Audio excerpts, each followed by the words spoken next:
It is 6 o'clock. I will call this meeting to order. Do we have any citizens communication this evening? We do not. Okay. Did everyone have a chance to look at the minutes from last month's meeting? Is that somebody trying to do? Were there any questions? If not, do we have a motion to approve the minutes? I'll make a motion to approve the minutes. And a second? A second. Minutes approved. Okay. First up on our agenda this evening is a discussion regarding the Friends of the Pflugerville Library Report, and I will turn it over to Aaron. All right, I'll try not to cry this time. Good evening, Library Board. I'm Aaron Millis, Friends of the Library Board member. We had a book sale. We had mentioned that we had to temporarily stop donations due to completely running out of space, and I think part of this was reflected in the sale results. Because we had so many books to choose from, we ended up seeing an increase in the amount sold. We also modified our checkout process to have an additional credit card set up to keep the line moving, which also gave us the opportunity to solicit new memberships and support. Total income for the organization was about 50% above the May book sale. It was huge. We saw 23 new members, 3 renewals, but we did see a decrease in overall donations compared to prior sales. I suspect that's because we did a good job of the outreach, since we got to talk to each person a lot more, and we had those cool little cards to give out. Those new single rack card flyers we used for gathering sign-up information was effective, but we ran through them quickly. We only did a small order. So right now, we've made a few tweaks, and we're looking and evaluating vendors to do a larger print order. Overall, we're really pleased with the outcome of the sale. The Friends are participating in LibraryCon on Saturday, September 28th. We'll have 3 full tables of manga, graphic novels, comics, and more.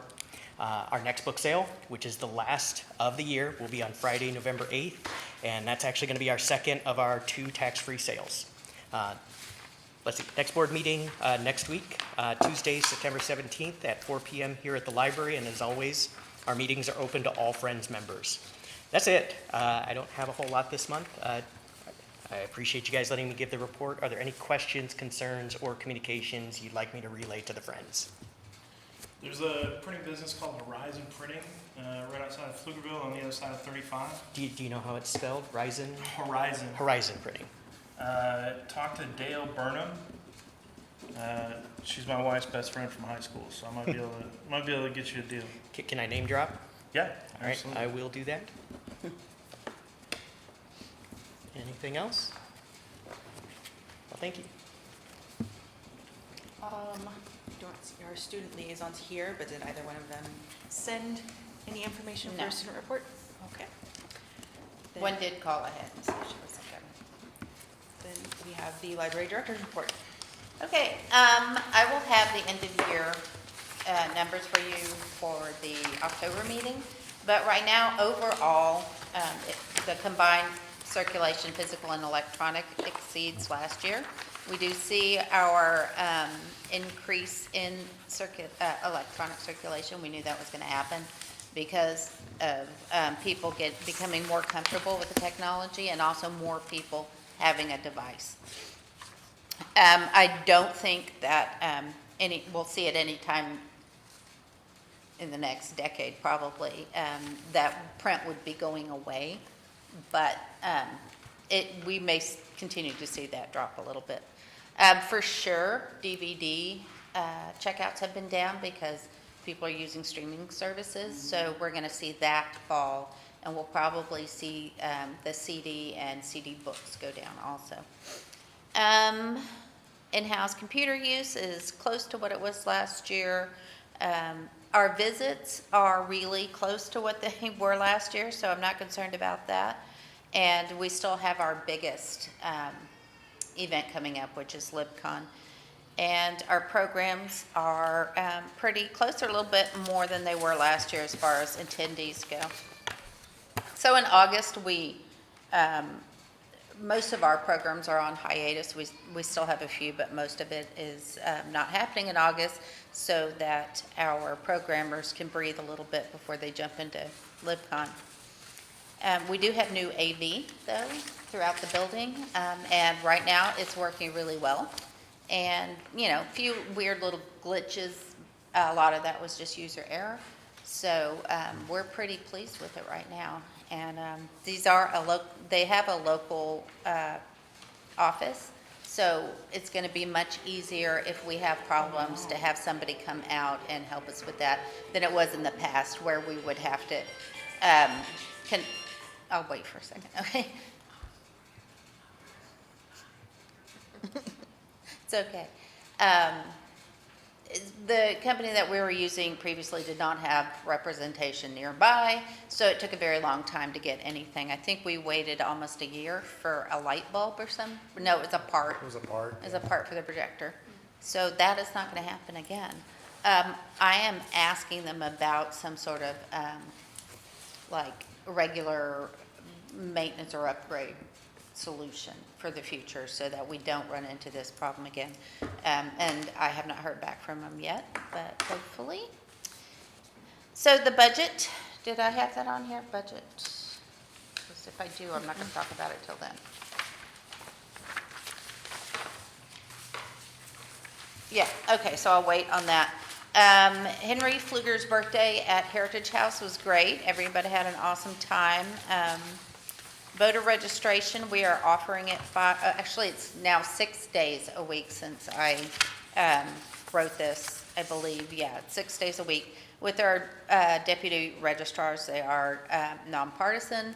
They're not affiliated with any political group here in Pflugerville. They are certified because I called the county office and checked on them, and they brought me their certification. So they are on the up and up.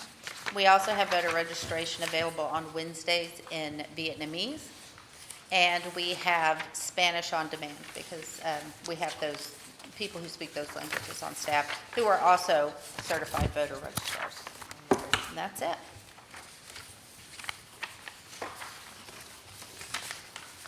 With a decrease in circulation in the CDs and the DVDs, is there any thought to using some of that, moving some of those away from the floor to increase space for other things? Yes, we have, we're not there yet because we still have, it's still enough circulation that we feel like people will still use them. But yeah, we are definitely, we're buying less of them this year, and we're going to continue with that as we move forward. But much like those old VHS tapes, there will still be some of our people who either can't afford to do streaming, so are relying on the library for their DVDs and CDs. So we'll keep that in mind. Any other questions? Okay. Next up is Tiara with the marketing and outreach update. Well, hello, everybody. So, September is shaping up to be a busy month. August was a little bit slower. I know one of our biggest programs was outreach programs, which is the Back to School Fest at PFIC, which is rebranded to Hope Fest. That actually occurred in July. It usually happens around early August. So it was a little bit of a lower month for outreach numbers, but I think we did still have some good connections with the community, and I went to the wellness fair, so I got a lot of city staff people signed up for cards. I think a lot of city staff people don't always realize that they can get a free card with us, even if they don't live in Pflugerville. So it's always good to make those internal connections. But September is shaping up to be a really busy month in outreach.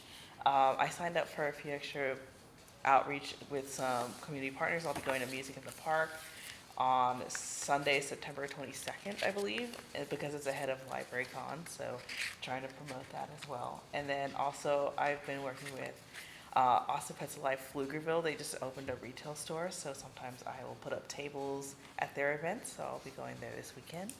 And then we've also had a lot of schools reaching out to us. So there's a private school called Stonehill Christian Academy, and they're actually going to be coming in the last week of September, which will be a busy week for us, but because that's the week of LibraryCon. But they will be coming with their different grade levels on several days throughout the week. And then we'll also be going to daycare.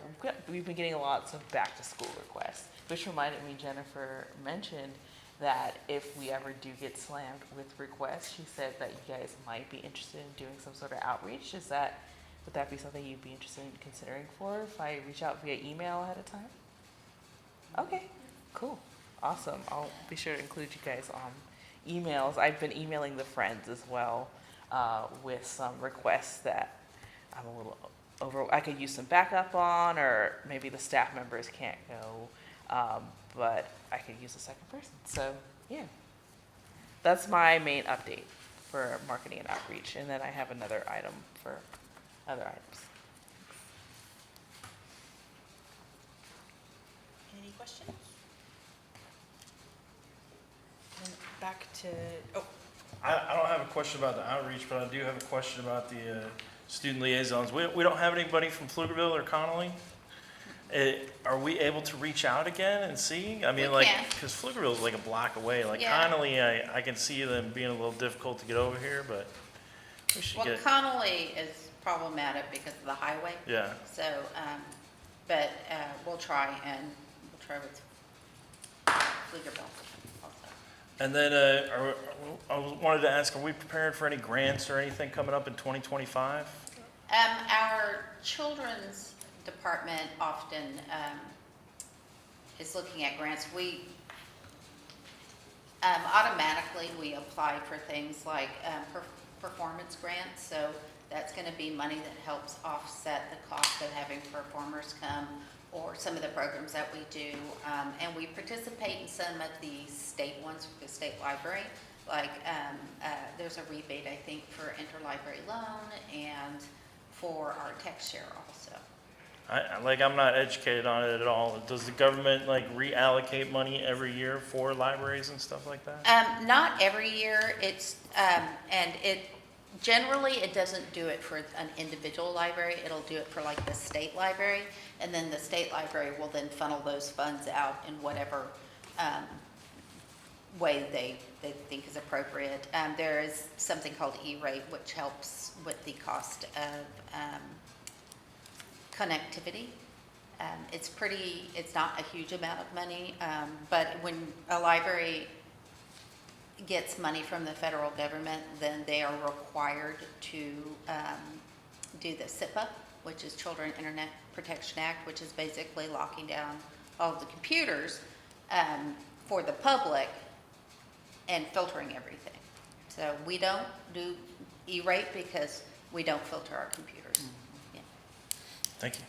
Sure. There's also, I thought I'd mention, there's a grant, the company or the organization that we get our Wi-Fi hotspots Yeah. from, they have a grant for like 25 laptops that I'm going to apply for that we could use to circulate to the public. So And there's that's- things like TechSoup, which is an organization that helps with the hardware of things that we circulate, like they first got us on with the mobile hotspots, and we go through Mobile Beacon now, and we get a discount on that.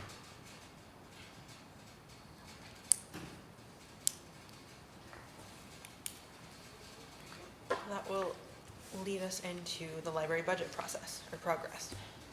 Okay, it's coming along. Nothing has been cut.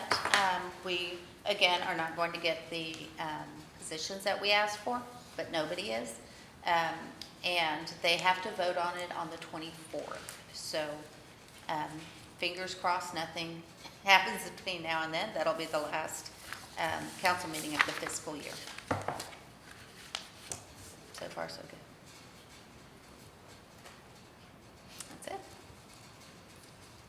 Any questions on the budget? Okay, then that takes us into discussing and considering action regarding the library surveys. Okay, I sent you guys a link to examples of surveys that public libraries do, and that's going to be the visioning and satisfaction and collection. And all of these surveys have a user component in them towards the back and a demographic component. On the demographic, I believe it's mostly just age, and grade level and language. So, but they all have a user habit one at the very back also, which is going to be those generic questions like, how often do you come to the library? How many items do you check out, et cetera. So that one was really, we did have those integrated into our surveys that we did in 2022, which I've included in the packet. I personally would be interested in doing the same or similar topics for the 24, 25 survey, but I would like to get feedback from you guys on what you think. I do think one that we didn't do before, the visioning one,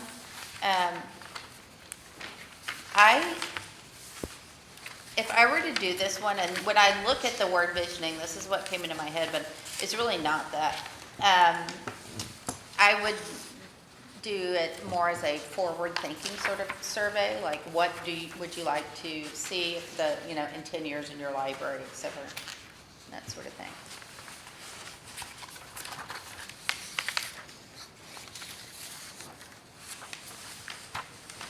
Rosie, you had some notes? The only thing that I observed from looking at the surveys, the copies that you sent me, the longer ones, people will not, I agree. they will not read or complete.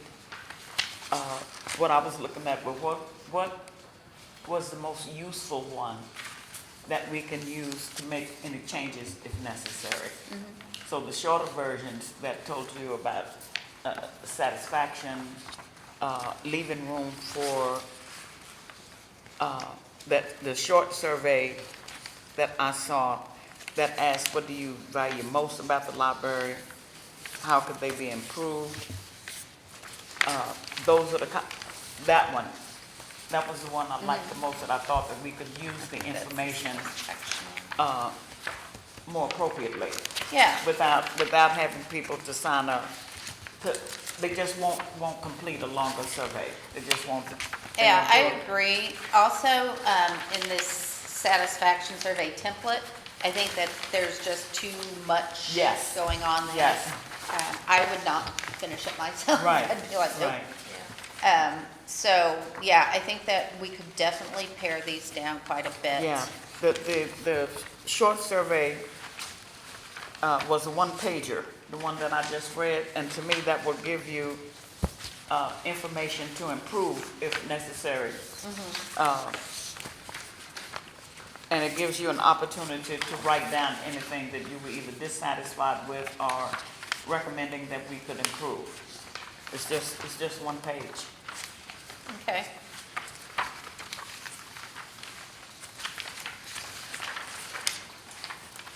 Notes, one page.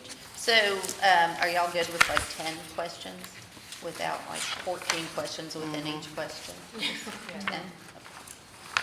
I like the ones that have it open-ended, at least one or two open-ended questions to get a little more info from people. Yeah, we had that in the 22 survey, and I think that was useful.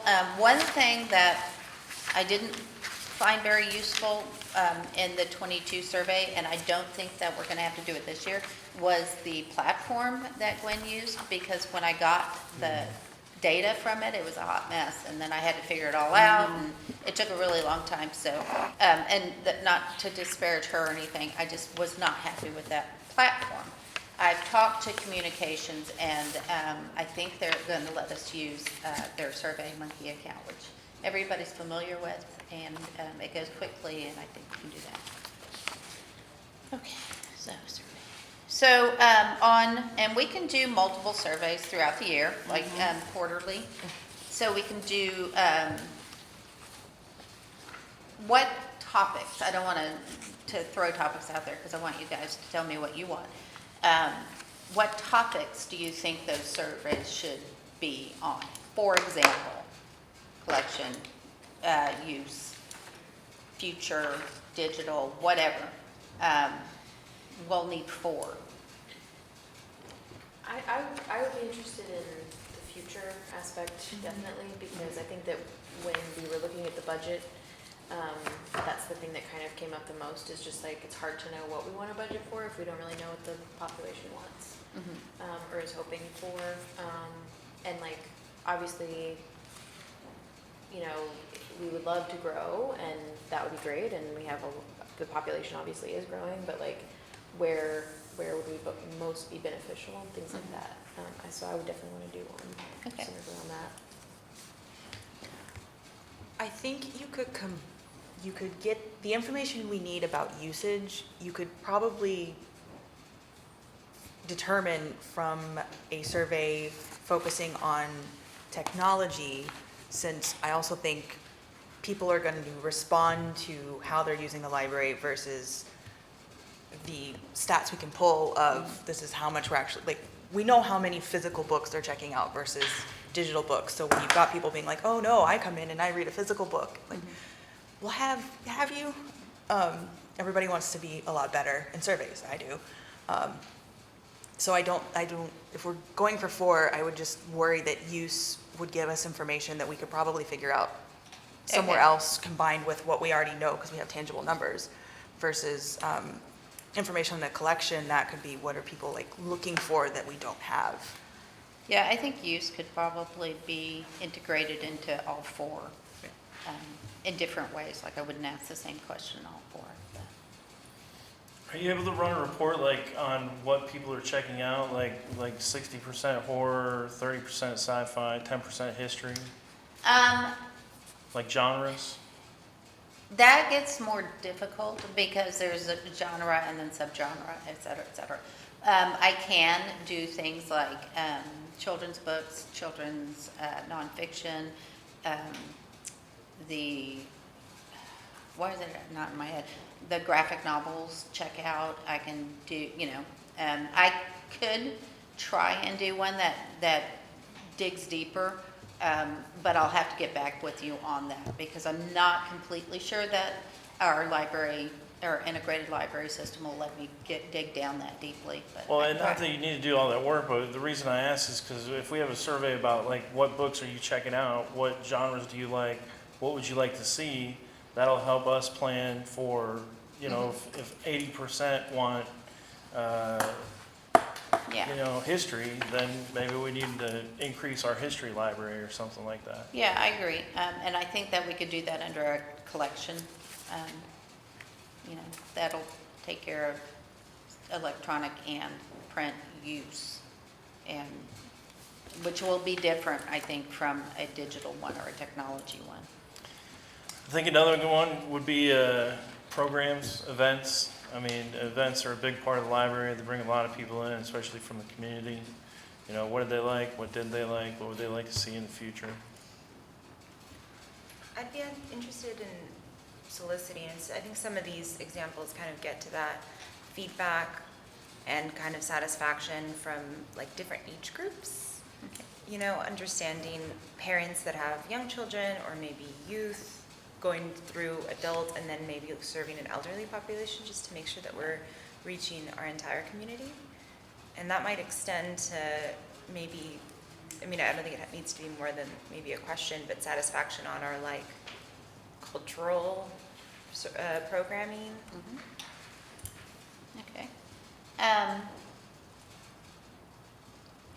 And you mentioned seniors, so I think that we should do an online survey, obviously with SurveyMonkey, but we should also have a print one available, and we can put it in places like large print or have it up at the front of the building where people who maybe aren't that technology oriented can also participate.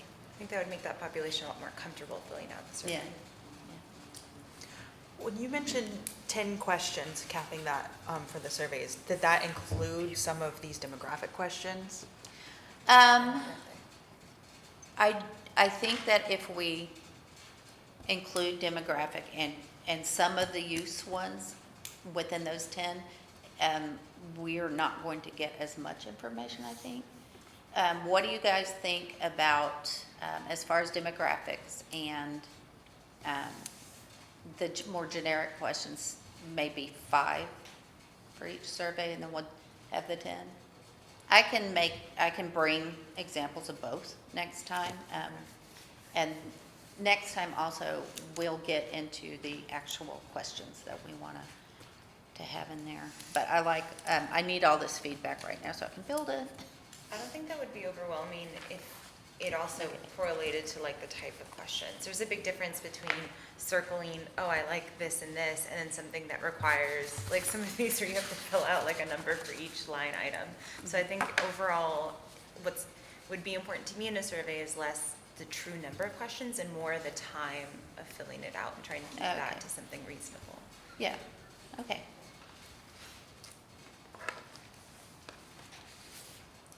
What are appropriate ways to solicit answers to the surveys? Could the friends promote it? Yeah. Could I go door to door asking people? What is going to be appropriate? I don't know how many responses you got last time. Yeah, as far as going door to door, probably not. Yeah. Because we're trying to keep this informal, otherwise it turns into a city thing, and then it becomes much bigger. Like, the city does a survey every couple of years, I think, and there's library also in that, but what these are gonna be not as large and not as formal. But I think promoting it on the Friends website is fine, if the book sales is fine, yeah. Okay. I would love to, Tiara, I'm looking at you, to reach people who maybe, when you're doing outreach, who aren't library users, and find out, maybe I need a whole nother survey for those people that are not library users. Think about that. Yeah, maybe that's one that we could put just in the key to the city, Yeah, since they're not gonna necessarily be in any of our newsletter roles or anything. okay. So, I think last time we had the links up so people could just choose whatever survey they wanted to take and take it. Do y'all want to do that again? If we do that, I don't know how the quarterly sort of thing is going to work, but I'm not married to that, so we could. Are you saying make them all available at Yeah, once? I think last time we let people just choose, they were all available. They could do all, or they could do one or two. Sounds appropriate for online. I feel like that'd be a little hard to manage for a paper copy. Mhm. Have a bunch of different versions. It might be more effective to do one at a time, like spaced out throughout the year. Do you have any data on, like, the number, like, the list order, and if we got more responses to, like, the first one that was listed versus the others? Or- I'm sure I do. I'll have to bring that back next time. Did we send any out by direct email last time? No. Okay.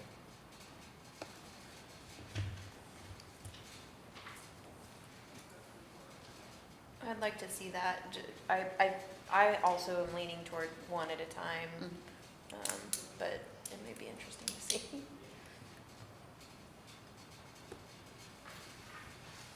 I think one at a time would be fine. I think that,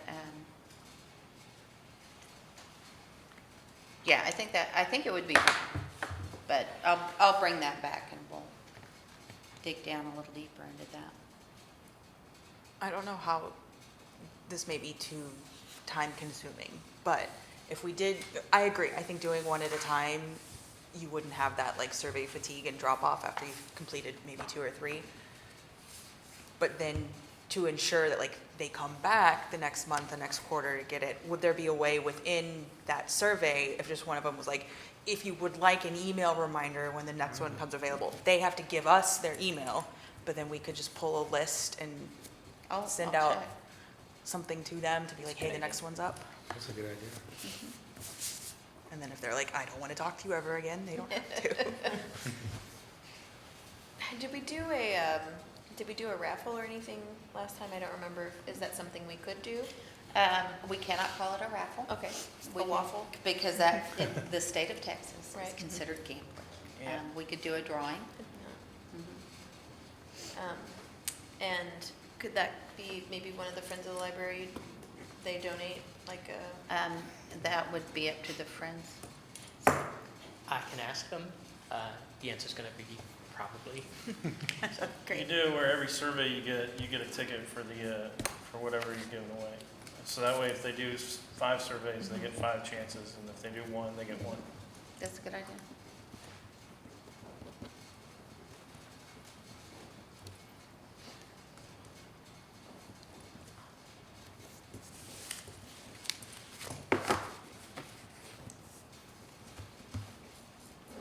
Are there any other questions or comments on the surveys?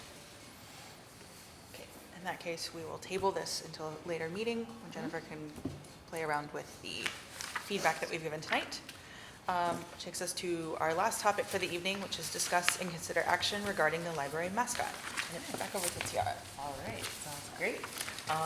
So I did think about which mascots I would like and how I would like to implement it, should we decide to do that. But I first wanted to hear, I mentioned, like, let me know what mascots you thought would be a good idea. Did you guys have any that stood out to you?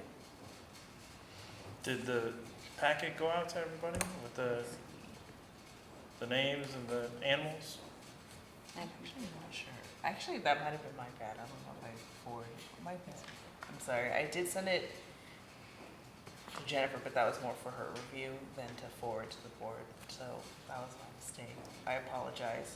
But if you guys had any animals that jumped out at you, let me know. If not, what I was thinking, I was kind of leaning towards flying fish because I like fish are very, I don't know, like very friendly, I guess, in my head. Like I just envision like a friendly cartoon fish with like cute eyes. And I kind of like how it ties in with sort of Pflugerville's nature scenery. And I thought like a name like Freddy or something like that, gender neutral, but also very friendly sounding. But yeah, any other thoughts? I think that we need to involve communications. Absolutely. Maybe have them come to one of our board meetings. I can invite them. Yeah. I know they have like a change of hands, but maybe Yeah. we can invite the director. Or, Mhm. okay. I think it's Roger right now. He's Okay. interrupted. I like the flying fish just because I don't know any other mascots that are that. So it feels like, Falcon Point Neighborhood has it for their swim team oh, really? here in Pflugerville, so I don't know if that matters at all or not. That's a good point. Well, thanks for mentioning that. Sure. I like the direction you're going in because it gives, I know people feel some type of way about this, but I personally like the like P's in front of all the F's kind of situation. It gives you the option. Yeah, exactly. All right. Any other thoughts? All right. Well, Jennifer did mention we should probably bring in Roger so we could discuss maybe design or how that would roll out, basically what communications thinks. So we probably should table this until then, but I can reach out and ask if you would be interested in coming, and we can discuss further. Great. Any other questions or comments? If we're waiting till next month, if you send the packet to the rest of the board, then we'll be able to see more names and more animals. Yeah, And make definitely. it, give them some ideas. Okay. If there are no other comments, do we have a motion for adjournment? I move to adjourn. A second. Okay, meeting adjourned. You guys are good.